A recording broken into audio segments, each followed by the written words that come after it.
جن لوگوں کو ہم سے ملنے کی توقع نہیں اور دنیا کی زندگی سے خوش اور مطمئن ہو بیٹھے اور ہماری نشانیوں سے غافل ہو رہے، ان کا ٹھکانہ ان اعمال کے سبب جو وہ کرتے ہیں وہ دوزخ ہے۔ اور جو لوگ ایمان لائے اور نیک کام کرتے رہے، ان کو ان کا پروردگار ان کے اعمال کی وجہ سے انہیں جنت میں پہنچا دے گا۔ ان کے نیچے نعمت کے باغوں کی نہریں بہہ رہی ہوں گی۔ جب وہ ان میں ان کی نعمتوں کو دیکھیں گے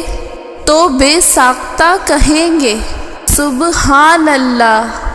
اور آپس میں ان کی دعا سلام علیکم ہوگی، اور ان کا آخری قول یہ ہوگا کہ اللہ رب العالمین کی حمد